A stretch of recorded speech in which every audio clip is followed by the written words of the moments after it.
창세기 41장 37절 말씀부터 57절까지를 우리 합독을 합니다.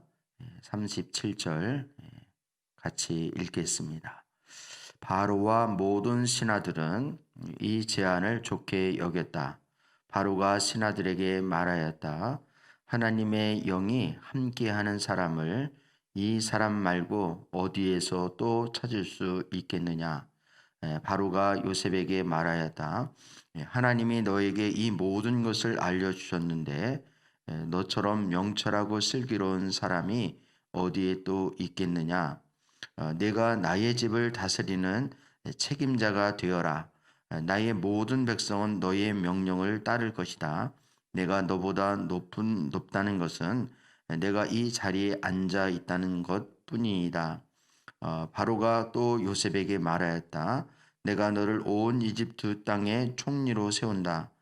그렇게 말하면서 바로는 손가락에 끼고 있는 옥새 반지를 빼서 요셉의 손가락에 끼우고 고운 모시옷을 입히고 금목걸이를 목에다가 걸어 주었다. 그런 다음에 또 자기 병거에 보금가는 병거에 요셉을 태우니 사람들이 물러나거라 하고 외쳤다. 이렇게 해서 바로는 요셉을 온 이집트 땅의 총리로 세웠다. 바로가 요셉에게 말하였다. 나는 바로다. 이집트 온 땅에서 총리의 허락이 없이는 어느 누구도 손 하나 발 하나도 움직이지 못한다. 바로는 요셉에게 사브낫 바네아라는 이름을 지어주고 온 제사장 보디베라의 딸 아스낫과 결혼을 시켰다. 요셉이 이집트 땅을 순찰하러 나섰다. 요셉이 이집트 왕 바로를 섬기기 시작할 때에 그의 나이는 30살이었다. 요셉은 바로 앞에서 물러나와서 이집트 온 땅을 두루 다니면서 살폈다. 풍년을 이룬 7해 동안에 땅에서 생산되는 것은 대단히 많았다. 요셉은 이집트 땅에서 7해 동안 이어간 풍년으로 생산된 모든 먹거리를 거두어들여 여러 성읍에서 저장해 두었다. 각 성읍 근처 밭에서 나는 곡식은 각각 그 성읍에 쌓아 두었다. 요셉이 저장한 곡식의 양은 엄청나게 많아서 마치 바다의 모래와 같았다. 그 양이 셀 수 없을 만큼 많아져서 기록을 중단할 수밖에 없었다. 요셉은 온의 제사장 보디베라의 딸 아스낫 사이에서 두 아들이 태어난 것을 흉년에 들기 전이었다. 요셉은 하나님이 낳은 온갖 고난과 아버지 집 생각을 다 잊어버리게 하였다 하면서 맏아들 이름을 무네사라고 지었다. 둘째는 내가 고생하던 이 땅에서 하나님의 자손을 번성하게 해 주었다 하면서 그 이름을 에브라임이라고 지었다. 이집트 땅에서 7해 동안 이어가던 풍년이 지나니 요셉이 말한 대로 7해 동안 흉년이 시작되었다. 온 세상에서 기근이 들지 않는 나라가 없었으나 이집트 온 땅에는 아직도 먹거리가 있었다. 그러나 마침내 이집트 온 땅의 백성이 굶주림에 빠지자 그들은 바로에게 먹을 것을 달라고 부르짖었다. 바로는 이집트의 모든 백성에게 요셉에게로 가서 그가 시키는 대로 하여라 하였다. 온 땅에 기근이 들었으므로 요셉은 모든 창고를 열어서 이집트 사람들에게 곡식을 팔았다. 이집트 땅 모든 곳에 기근이 심하게 들었다. 기근이 온 세상을 덮었고 있었으므로 다른 나라 사람들도 요셉에게 곡식을 사라고 이집트로 왔다. 예, 아멘. 예, 우리 창세기 41장 37절 말씀부터 57절 끝절까지를 우리 교독을 했습니다. 오늘 본문의 내용은 바로 요셉이 이집트의 총리로 이제 임명이 되어지고 또 그 바로의 꿈과 같이 바로를 통해서 하나님이 꿈을 알려주셨는데 그 꿈처럼 7년 동안 이제 풍년이 들고 또 7년 동안 흉년이 들었습니다. 그리고 그에 대한 모든 이제 조치들을 요셉이 이집트의 총리가 되어서 다 요셉이 관장을 하고 맡아서 이 일들을 이루어 나간다라는 것을 말씀을 해주고 있습니다. 오늘 이제 본문 말씀을 통해서 우리가 이제 생각할 수 있는 것은 오늘 본문 말씀을 단순히 그냥 요셉의 한 사람이 출세를 했구나. 요셉이 지질이 고생을 하고 정말 종살이를 하고 감옥살이 하더니 하루아침에 마치 신데렐라가 된 것처럼 요셉이 성공을 했구나. 참 요셉은 좋겠구나.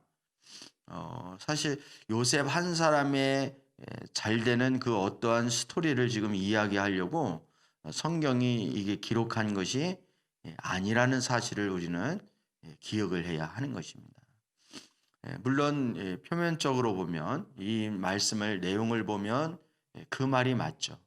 요셉이 아주 일순간에 구덩이에서 건져내서 아주 하루아침에 이집트의 총리가 되어지는 그런 영광을 누리고 있는 그런 모습을 우리가 볼 수 있는데 그 요셉의 한 사람의 출세를 지금 성경에서 그것을 드러내려고 그거를 말하려고 굳이 이 성경에서 기록한 것이 아니라는 사실을 우리는 먼저 오늘 말씀을 통해서 보아야 하는 것입니다. 먼저 이것은 하나님의 이제 일하심, 즉 하나님께서 요셉을 통해서 왜 이렇게 하셨는가라는 거죠. 그래서 오늘 등장하고 있는 이 요셉은 결론부터 말씀을 드리면 장차 오실 메시아 되시는 예수님을 예표하고 있는 것입니다.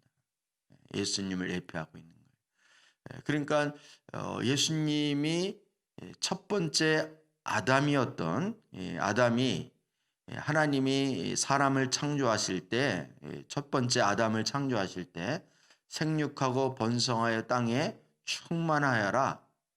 그리고 땅을 정복하고 다스려라. 라는 축복을 주셨습니다. 다시 말하면 하나님이 명령을 하신 거죠. 축복의 명령을 하셨는데 그것을 요약해 보면 생육하고 번성하여 땅이 충만하라 라고 하는 것은 하나님의 생명의 부양자가 되라는 거예요. 생명의 부양자가. 또 정복하고 다스리라 라는 것은 통치의 대행자가 되라는 거죠. 아담에게. 그런데 우리가 잘 알듯이 아담과 하와가 그 하나님께서 허락하신 생명의 대행자와 통치의 대행자의 사명을 죄를 짐으로 말미암아 그것을 잃어버리게 되었죠. 그래서 우리 잘 아는 대로 에덴 동산에서 쫓겨나게 되고 이제 더 이상 땅이나 모든 것들이 아담의 말을 듣는 것이 아니라 이제 죄를 범함으로 인해서 저들이 이제 가시덤불과 엉겅퀴를 내고 땅이 이제 저주를 받게 되는 거예요. 더 이상 아담과 하와의 통치를 받지를 못하게 되는 것입니다. 이게 타락한 후의 결과라는 거예요. 그런데 두 번째 아담인 예수님께서 이 땅에 오셔서 그 빼앗겼던 통치와 그 생명을 되찾으신 거예요. 내가 곧 길이요 진리요 뭐라고요? 생명이니. 그리고 아들이 있는 자에게는 생명이 있고 아들이 없는 자에게는 생명이 없다. 이렇게 예수님 안에 진정한 생명이 생명의 씨를 가지고 예수님이 이 땅에 메시아로 오신 것입니다. 그리고 이제 예수님이 그렇게 말씀하시죠. 하늘과 땅의 모든 권세를 누구에게 주었으니 내게 주었으니 이렇게. 그러므로 너희는 모든 족속으로 가서 제자를 삼아 아버지와 아들과 성령의 이름으로 세례를 주고 내가 너에게 가르쳐 분부한 모든 것을 지키게 하라. 보라, 내가 세상 끝날까지 너희와 함께 하겠다. 이렇게 말씀하셨습니다. 바로 빼앗겼던 그 하늘과 땅의 모든 권세가 다시 예수님의 십자가 사건 이후로 예수님에게로 다시 회복되었다는 사실을 우리는 알 수 있다는 것입니다. 그래서 사실은 이 생명의 부양자와 또 통치의 대행자의 역할을 하나님은 노아를 부를 때에도 이 사명을 주셨고요. 그리고 다시 이스라엘 민족을 시작하실 때 아브라함에게도 그리고 이삭에게도 야곱에게 그리고 오늘 요셉에게 하나님이 허락하신 것을 우리가 볼 수 있습니다. 그래서 우리는 단순히 이 창세기 말씀을 볼 때에 요셉 한 사람이 애굽에 가서 고생을 아주 죽도록 하다가 아주 하루아침에 이집트의 총리가 되었다. 요셉은 성공했네. 참 좋겠네. 이런 차원으로 말씀을 보면 말씀이 진짜 말하고자 하는 의미를 우리는 놓칠 수 있다는 것입니다. 여러분 오늘 본문 말씀에서 우리 이제 여러 가지를 우리 살펴볼 수 있는데요. 이제 오늘 이제 몇 가지만 우리 살펴보면 바로가 이제 그 바로가 요셉을 이집트의 총리로 이제 세우죠. 그러면서 이렇게 40절 말씀에 보면 네가 나의 집을 다스리는 책임자가 되어라 이렇게. 그리고 나의 모든 백성은 너의 명령을 따를 것이다. 내가 너보다 높다는 것은 내가 이 자리에 앉아 있는 것뿐이다. 바로가 마치 이제 그 요셉에게 모든 고난을 위임해 주잖아요. 위임해 주는. 이것은 마치 하나님께서 모든 고난을 예수 그리스도에게 위임하시는 것과 마찬가지다. 이렇게 볼 수 있습니다. 물론 바로를 하나님 아버지라고 말하는 건 아닌데 우리가 그렇게 이제 이렇게 볼 수 있고요. 그래서 예수님이 이 땅에 오셨을 때 하늘에서 소리가 나서 그렇게 말하죠. 너희는 저희 말을 들으라. 이렇게. 특히 변화산상에서 베드로와 야곱과 요한이 올라갔는데 예수님이 이제 변화된 모습을 보고 그리고 하늘에서 음성이 들렸는데 그때 그 하늘의 음성이 뭐냐면 너희는 저희 말을 들으라. 이렇게 예수님 말씀을 들으라는 거죠. 그리고 또 42절 말씀도 마찬가지입니다. 42절. 그렇게 말하면서 바로는 손가락에 끼고 있는 옥새 반지를 빼서 요셉의 손가락에 끼우고 이렇게 고운 모시옷을 입히고 목걸이를 목에다가 걸어 주었다. 이것은 다 고난을 위임하는 것에 대한 표시입니다. 그러니까 여러분 반지도 마찬가지예요. 돌아온 탕자 비유에서도 아버지의 그 금가락지에 그 반지를 끼워 주잖아요. 그것은 아버지의 고난을 그대로 위임해 주는 것입니다. 그래서 빌립이 하나님 아버지를 보여달라고 그러니까 나를 본 자는 곧 아버지를 본 자다라고 하면서 하나님이 가지고 계신 모든 고난을 예수님이 가지고 계신다는 그런 표입니다. 가락지를 끼워주는 옷도 마찬가지입니다. 옷도 신분의 변화를 이제 의미하는 것이다. 이렇게 말할 수 있습니다. 그러니까 오늘 본문 말씀에 등장하는 요셉을 장차 오실 예수님과 대입해서 예수님을 대입해서 이렇게 보게 되어지면 오늘 말씀이 훨씬 더 그 의미가 살아나게 되는 것입니다. 여러분 요셉이 이집트의 총리가 되었다라는 말은 오늘 본문에도 말씀하고 있듯이 이 바로가 요셉에게 뭐를 말해주고 있습니까? 이 백성들이 오늘 40절에서도 얘기하고 있듯이 네가 나의 집을 다스리는 책임자가 되어라 라고 하고 나의 모든 백성은 너의 명령을 따를 것이다. 그리고 내가 너보다 높다는 것은 내가 이 자리에 있다는 것뿐이다. 이렇게 하면서 백성들이 다 요셉의 통치를 받을 것에 대해서 위임을 해주는 거죠. 그러니까 요셉이 단순히 총리가 되었다라는 것은 출세했다 이런 의미가 아니라 하나님께서 요셉을 통치의 대행자로 세워주신 거예요. 그래서 요셉은 다스리는 자가 될 수밖에 없는 것이죠. 다스리는 자가 될 수밖에 없는 거예요. 네, 그 다스림은 다른 것이 아니라 예수님처럼 바로 생명을 살리고 지키는 일을 할 수 있는 그런 통치의 다스림입니다. 그리고 오늘 성경 말씀에 보면 이제 53절 말씀 이하에 보면 이집트 땅에 7해 동안 이어갔던 풍년이 지나자 또 요셉의 말대로 7해 동안 흉년이 들기 시작한 거예요. 그래서 이때부터 비로소 요셉의 진가가 나타나는 거죠. 요셉의 말처럼 그대로 되어질 뿐만 아니라 그동안 모아놨던 갈무리했던 그 곡식들이 이제 풀리기 시작하는 것입니다. 곡식이 없으면 뭐 하는 거예요? 죽는 거예요. 죽는 거.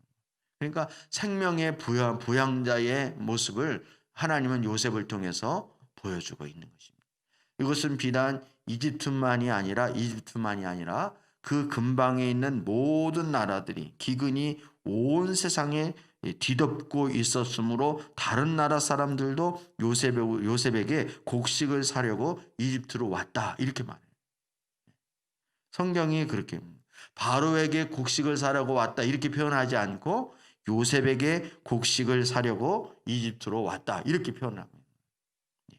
그러니까 성경은 지금 요셉을 생명의 부양자로 이렇게 세워주고 있는 것을 볼 수 있다는 것입니다. 그래서 이 통치의 대행자와 생명의 부양자가 요셉을 통하여 하나님은 드러내시는 거예요. 그것이 이제 총리로서 이집트에서 총리로서의 사역을 감당함으로 하나님 그것을 확증해 주시는 거죠. 근데 그것은 요셉에게만 머물러 있는 것이 아니라 장차 오실 진짜 모형이 아니라 진짜 본체가 되시는 예수 그리스도를 통해서 하나님은 성취하시고 완성을 하시는 것입니다. 그러면 우리는 이 말씀을 통해서 예수님에게 그것이 성취되어진 것으로만 끝나는 것이 아니라 예수님을 믿는 그리고 예수님을 따르는 제자인 우리도 그런 삶으로 하나님께서 우리를 부르셨다는 사실을 우리가 기억을 하는 것입니다. 그래서 우리도 그리스도인이라 그러잖아요. 예수 그리스도 우리를 그리스도인이라고 하는 것은 바로 예수님이 아니면 우리가 설명이 안 되어지는 그런 인생입니다. 따라서 우리도 이 땅에 살면서 생명의 부양자로 그리고 통치의 대행자로 살아갈 수 있는 하나님의 자녀가 되어져야 하는 거예요. 그게 하나님이 저와 여러분을 부르신 궁극적인 목적입니다. 만약에 요셉이 하나님이 나를 축복해 주셔서 참 하나님 은혜에 감사해 그러면서 요셉이 자신만을 위한 부귀영화만을 이집트에서 누렸다. 그러면 하나님이 요셉을 이집트의 총리로 세우신 하나님의 궁극적인 목적이 성취가 안 되어지는 거예요. 물론 하나님은 어떤 방법을 통해서든지 그 뜻을 이루시겠지만 그것은 하나님의 충실한 종이다. 요셉을 하나님의 충실한 종이다. 이렇게 말할 수가 없는 것입니다. 우리는 신앙생활을 나도 모르는 사이에 너무나도 자기중심적으로 하려고 하는 그런 경향이 있습니다.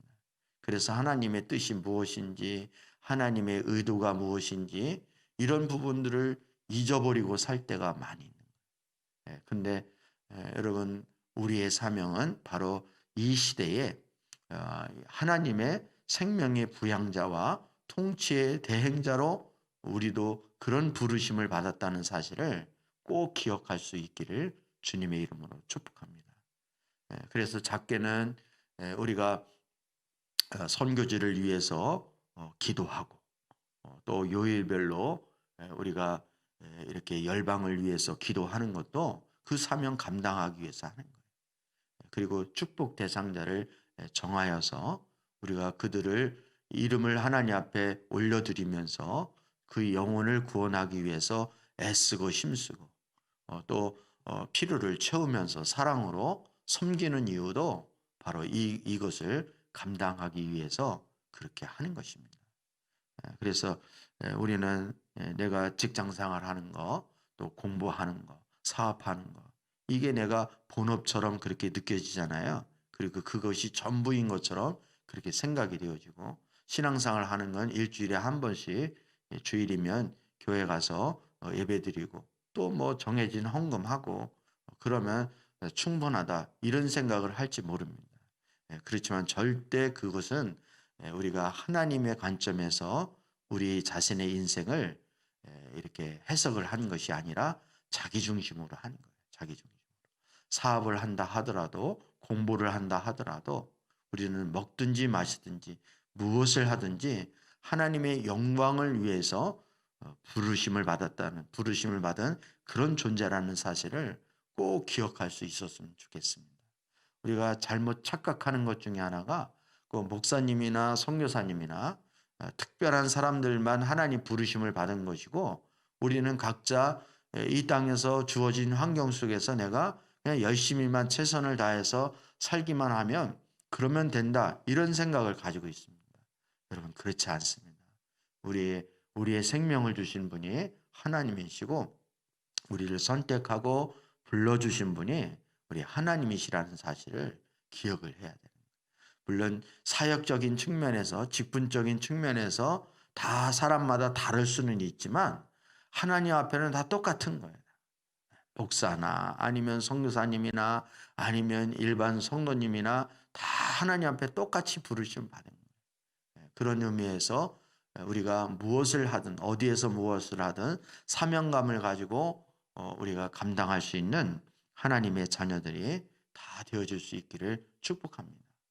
그래서 하나님이 요셉을 들어 쓰신 것처럼 이 시대에 요셉과 같은 그런 인물이 되어져야 하는 거예요. 그래서 하나님이 의도하신 대로 쓰임을 받게 되어지면 그 인생은 빛나게 되어지는 것입니다. 그래서 여러분 오늘 본문 말씀해 보면 요셉이 온의 제사장 보디베라의 딸 아스낫 사이에서 두 아들이 태어났는데 이것도 흉년 전에 태어난 거예요. 그러니까 자녀가 태어난 것도 하나님 축복이라는 그런 의미가 담겨져 있는 것입니다. 그래서 첫 번째 이 아들의 이름이 므낫세, 우리가 잘 아는 므낫세. 그리고 두 번째 아들이 에브라임입니다. 에브라임. 근데 이 므낫세라는 이름의 뜻은 하나님이 나의 온갖 고난과 아버지 집 생각을 다 잃어버리게 하셨다. 하나님이 얼마나 하나님의 위로와 하나님의 은혜와 축복이 있었는지 그동안의 그 고난이 완전히 다 잃어버리는. 마치 우리 자매님들 결혼해서 아이를 낳잖아요. 그럼 아이 낳기까지 얼마나 고생을 합니까? 이렇게 이렇게 임신해서 배가 불러오고 입도 타고 그리고 출산할 때까지 얼마나 고생합니까? 그래서 출산할 때 되면은 나는 죽어도 다시 애 안 낳는다 이렇게 다짐을 하고 또 다짐을 하잖아요. 이렇게 했다가 애가 이제 막 커가는 모습을 보고 자라는 모습을 보면 그거 싹 잊어버리잖아요. 출산하고 이렇게 힘들었던 거 다 힘들었던 것보다 오히려 기쁜 게 더 큰 거예요. 그래서 또 낳게 되는 거예요. 또 낳게 되는 거예요. 무슨 말을 하는지 이해되시죠? 마치 그런 것처럼 수고와 애쓰는 것이 있었지만 저도 이렇게 목회를 하면서 그런 생각 가끔씩 하게 됩니다. 이렇게 누가 나보고 개척 다시 한번 하라 그러면은 저는 막 이렇게 막 흔들 거야 아마. 그렇지만 지금까지 또 지내온 것 과정 속에서 하나님이 주신 은혜를 생각하면 그동안에 고생한 거 수고한 것 이런 것들이 마치 눈 녹듯이 사라라 다 녹아. 하나님은 바로 우리 인생을 그렇게 이끌어 주실 줄 믿습니다. 하나님께서 허락하신 사명을 우리가 온전히 따라가게 되어지면 우리 인생에도 므낫세와 같은 그런 축복이 임하게 되어질 줄 믿습니다. 그동안 우리가 하나님의 믿음의 사람으로 정말 이 요셉이 생명의 부양자와 통치의 대행자가 되기 위해서 하나님이 요셉을 믿음의 사람으로 세우신 거예요. 근데 믿음의 사람이 하루아침에 되어지는 것이 아니라 섬기는 일, 계속 한번 요셉의 인생을 쭉 보시면 요셉이 무슨 섬기는 사람이 됐겠습니까? 아버지의 사랑을 받고 채색 옷을 입고 버릇없이 그렇게 자랐는데 하나님은 그렇게 해가지고는 하나님의 통치와 생명의 부양자와 대행자가 될 수 없다는 것을 너무나도 잘 아시기 때문에 훈련이 필요한 거예요. 훈련.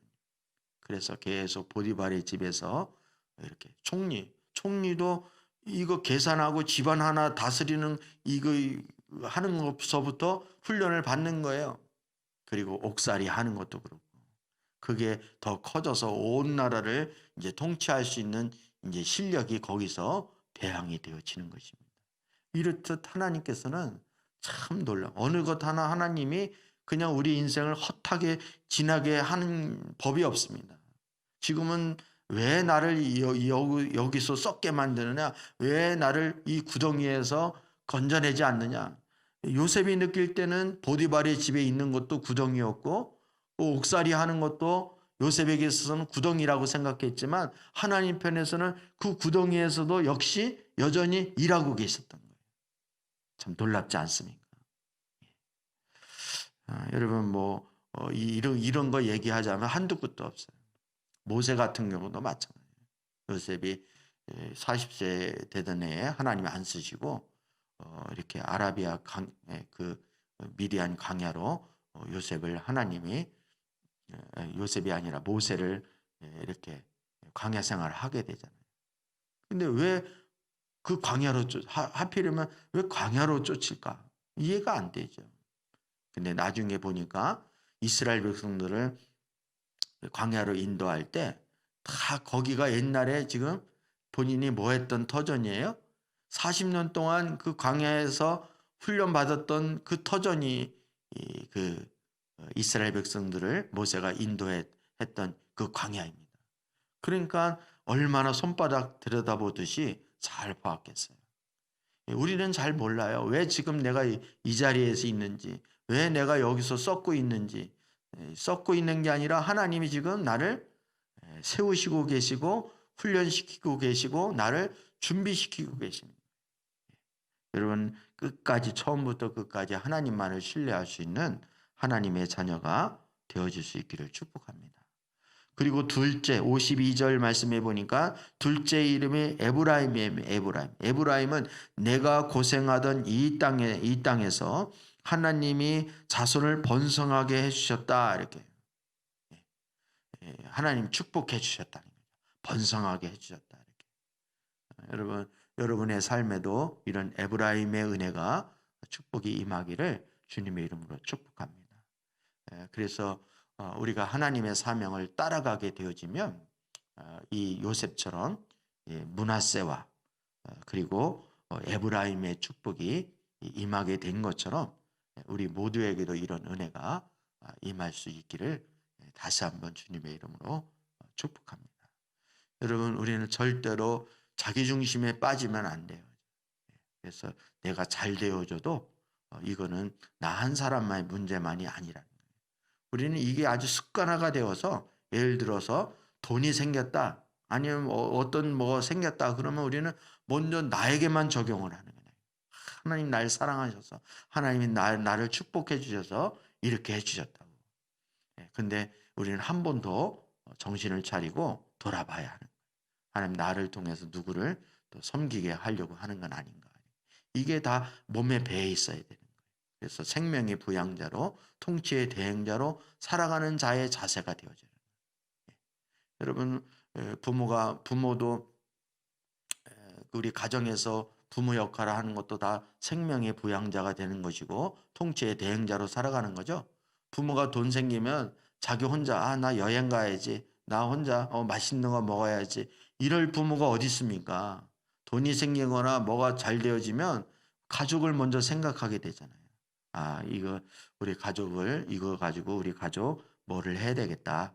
우리 아이들 옷을 사야 줘야 되겠다. 아니면 뭐 공부하는데 뭐 보탬이 되게 해야 되겠다. 이런 생각을 하는 것처럼 이게 다 생명의 부양자와 통치의 대행자의 사고가 있기 때문에 그런 거예요.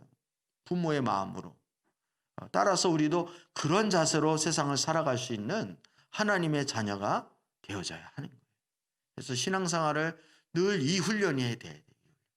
하나님 우리를 고생시키고 또 연단하고 훈련하는 것도 이게 안 되어지면 안 되어지는 거예요. 근데 요셉은 그 수준까지 되어지니까 드디어 구덩이에서 건져서 총리를 하나님 시키는 거예요. 여러분 왜 하나님이 나를 이렇게 맨날 훈련하는지 모르겠다고. 모르죠. 우리는 모르지만 하나님은 아셔요.